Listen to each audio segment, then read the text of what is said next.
नमस्कार दोस्तों। आज की लर्निंग में हम लोग जानने वाले हैं एक छोटा सा स्टॉक जो कि 1 रुपए से कम की वैल्यू का है। और उस स्टॉक में क्या लगती है, इसको क्या कहें, पैनिक कहें या मल्टीवैगर कहें, आप मुझे बताइएगा। मुझे देखने से लगता है कि ये पेनी स्टॉक्स है। पेनी स्टॉक में कई कब कब किस दफ़ा चलती है, किस दफ़ा टूटती है। और इस पेनी स्टॉक की वजह से देखने को मिलती है कि लगातार पता है क्या ट्रेंडिंग क्या बनती है। जब से आकलन देखा जाए तो लगातार इसमें किसकी ट्रेंडिंग बनती है, गिरावट का ट्रेंडिंग है। और एक आकलन लेने का प्रयास करेंगे, कहाँ से पता है, वो आकलन का प्रयास करेंगे खासकर मैं 27 जून से लेकर के और 12 जुलाई का। इस फीचर्स को मैं क्यों कह रहा हूँ पता है, कि मार्केट चली थी और सेम आकार से गिरी। आखिर यहाँ पे क्या मोमेंटल हुआ इस एक सप्ताह के अंदर, एक इस टाइम फ्रेम के अंदर जो मार्केट में इतनी सारी बुस्ट आई और बुस्ट के बाद मार्केट दोबारा स्थिर नहीं हो पाई। जिन लोगों ने इस प्राइस पे लिया, मान लेता हूँ जिन लोगों ने इंटरेस्टेड लेकर लिए, उनके तो क्या हुए, हम कहते हैं ना लुटिया डूब जाना, लुटिया डूब गई होगी। आखिर क्या हुआ इस स्टॉक के प्रति, तो चलिए आज हम जानने के प्रयास करते हैं। श्रेणिक्स कंपनी को लेकर के, और श्रेणिक लिमिटेड कहती है क्या करती कंपनी। 2012 में कंपनी बनी थी। The trading and the processing of the all kind of the paper, pulp and the paper board. Paper पे कामकाज करने के लिए कंपनी बनी थी। और कंपनी जब बनी थी 2012 में, तो उसका फेस वैल्यू कितना रखा गया था पता है, फेस वैल्यू रखा गया था 1 रुपये का। उसके बाद कंपनी छोटी लेवल की कंपनी थी। इस कंपनी में क्या हुआ, जो कंपनी लगातार गिरती नजर आई। आखिर क्या है हुआ इसको लेकर के, तो चलिए एक नज़र हम डालेंगे इसकी ओवरऑल परफॉर्मेंस की तरफ, आखिर हुआ क्या इसके। जहाँ पे हमने ये देखा जो कंपनी पिछला 1 महीने में क्या करती है, एक जंप करती है, जंप के बाद दोबारा गिर जाती है। आखिर कौन सा ऐसा मोमेंटल था कि मार्केट में जंप कर गया। 6 महीने में कभी जंप नहीं करती, लेकिन अभी आकर के मार्केट लगता है कितना जंप, क्या अंदाजा लगाइए। 94 पैसा से चला गया था कितना पे, इसकी प्राइस चली गई थी 1 रुपया 39 पैसे पर, अर्थात कितना 40-45% का जंप करती है कुछ दिनों में। और फिर 40-50% का जो जंप था वो गिर जाती है। ओवरऑल लगातार इसमें गिरावट है, गिरावट ही गिरावट का संकेत देता है। जबकि इसका जो रिजल्ट आया इस क्वार्टर का, जून वाले क्वार्टर का रिजल्ट के टाइम पे इन्होंने कहा कंपनी ने, जो हमारा वाई वाई में 62% की गिरावट है, एबिटा में 100% का जंप है, और नेट प्रॉफिट में 100% का जंप है, और ईपीएस में 100% का जंप है। किससे, जून 23 से 24 के अंदर। आखिर क्या है, जबकि मार्च 24 में कुछ और कहती है, मार्च 24 में कहती है हम तो बहुत ज़्यादा बुलिश थे। और बुलिश से तो आखिर इस स्टॉक में, मैं ये नहीं कहता हूँ किसी स्टॉक को लेकर के रिकमेंडेशन नहीं है किसी स्टॉक को खरीदने बेचने और रखने को लेकर के। जिससे पैसा आपका, रिस्क आपका, और कोई कुछ भी एडवाइजरी देके चला जाए वो खासकर मुझे अच्छा नहीं लगता। तो पहले इसको किसी एडवाइजरी से पहले उसको समझना चाहिए आखिर क्या है, बिजनेस के लेवल क्या कहती है। और बिजनेस केवल स्टॉक मार्केट के चार्ट पे ही डिपेंडेंसी नहीं बनती है, उसकी चार्ट के बाद उसका जो बैकग्राउंड है उस पर भी डिपेंडेंसी बनती है। और वो डिपेंडेंसी किसको कहते हैं, फंडामेंटल। तो चलिए इस पे हम आगे चलते हैं और आगे जानते हैं कंपनी के बारे में। और वो कहती है नियरली, जो प्राइस को छोड़े इसका बुक वैल्यू कहता है नियरली 2 रुपये से ज़्यादा गिरावट है। इंट्रेंसिक वैल्यू कुछ बात नहीं है। और डेट टू इक्विटी रेशियो काफ़ी ज़्यादा देखने को मिला 2.46 का।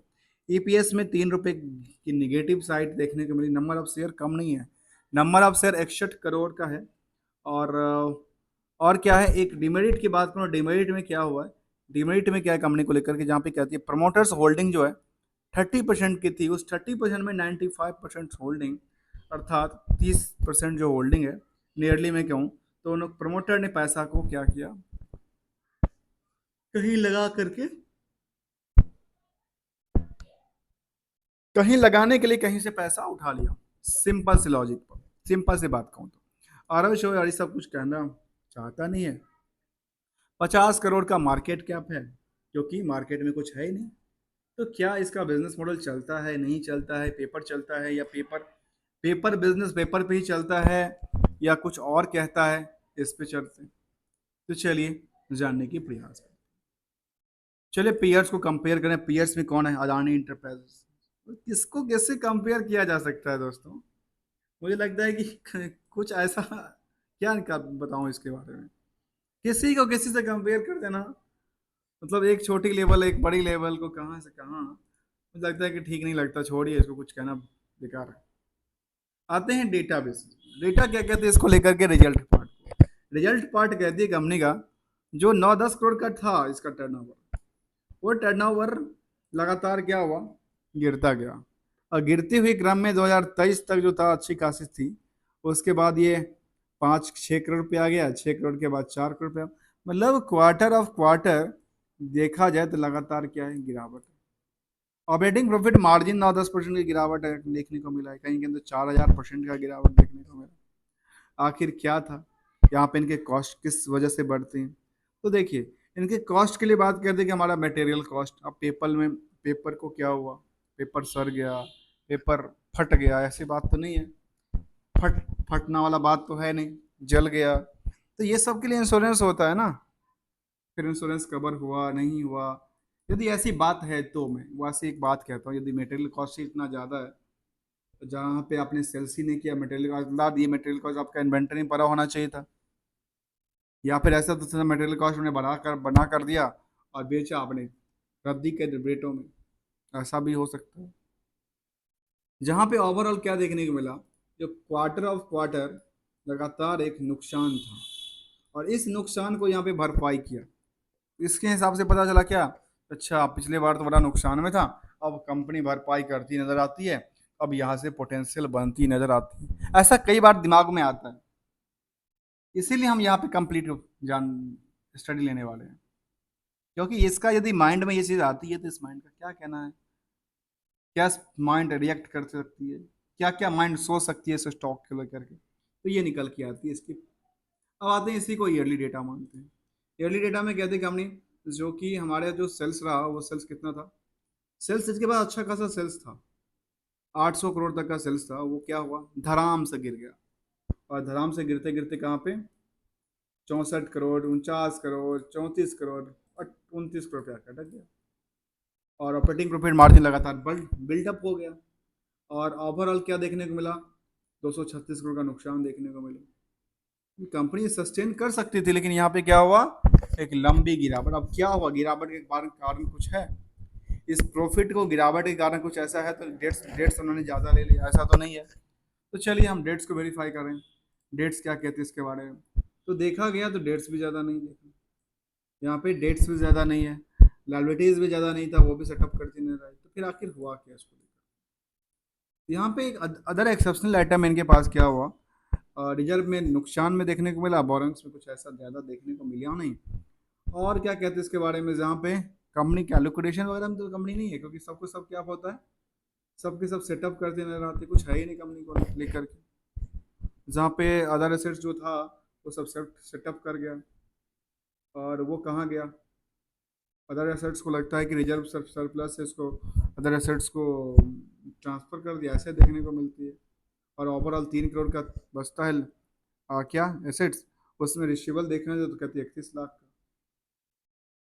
अब इसमें हुआ क्या, थोड़ा सा हम इसका पता है क्या लेने वाले हैं, थोड़ा सा सेंटिमेंटल की तरफ जाने का प्रयास करेंगे, लेटेस्ट अपडेट की तरफ क्या जहाँ भी मैं क्यों बात कर रहा हूँ पता है, यहाँ पे करीब करीब मैं कह सकता हूँ कि 1.25 लाख लोग जो शेयर होल्डर है वो इंटरेस्टेड हैं इस स्टॉक को लेकर के। क्या मार्च तक का डेटा था, अभी जून का डेटा नहीं आया, लेकिन रिजल्ट इसका आ चुका है। इसका सेंटिमेंटल में देखा जाए क्या कहते हैं, इसका 18 जुलाई को एक आती है, क्या आती है, स्टेटमेंट्स आती है। किसको लेकर के, कैलकुलेटर किसको लेकर के, पहले फाइनेंशियल रिजल्ट की बात करती है 18 जुलाई को था, सर्टिफिकेशन की बात करती है, बोर्ड मीटिंग की बात करती है, ट्रेडिंग विंडो की बात करती है, नजर आई। और कुछ ऐसा अपडेट तो यहाँ पे देखने को नजर नहीं है। डिस्क्लोजर अंदर 10 अप्रैल को उन्होंने दिया था,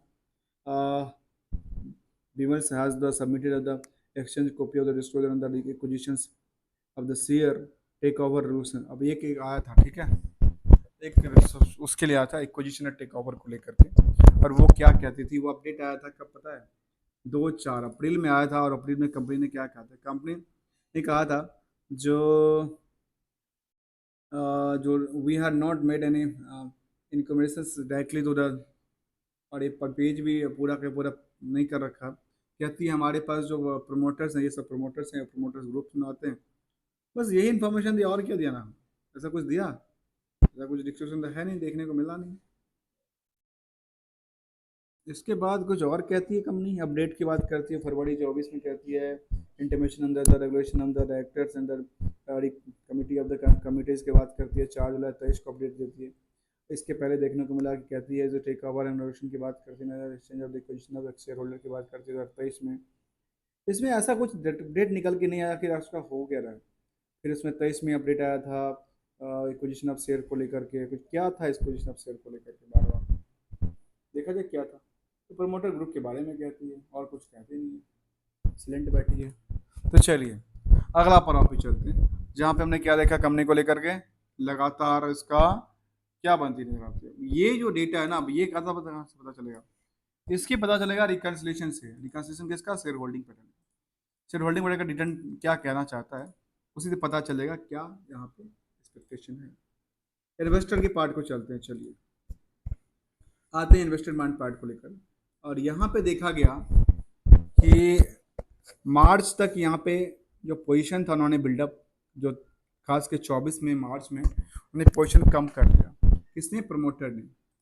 और ईयरली क्वार्टरली डेटा देखा जाए तो क्वार्टरली में हिसाब से पता चलेगा जो लगातार जो प्रमोटर्स हैं ना बिकवाली करते नजर आते हैं। और जो उनका डेटा आया नहीं है उसको कैसे कुछ कह नहीं सकते।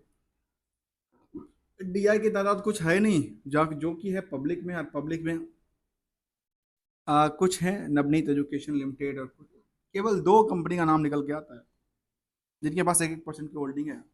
बाकी आके होल्डिंग कहाँ गया।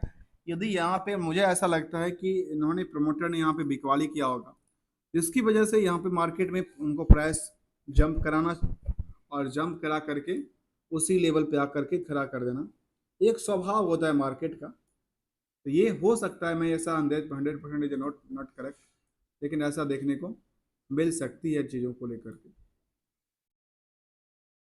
ये हमने यहाँ पे हमें लगता है कि यहाँ पे कुछ ना कुछ बड़ी मोमेंटल हुई थी, जिसकी वजह से जो भी यहाँ पे आए मार्केट को लेकर के उनकी धराम से फिर वो गिर गई। और चार्ट क्या कहती है इसके बारे में, चार्ट कहती है अच्छा 10% चलती है, 5% चलती है, 2% गिरती है।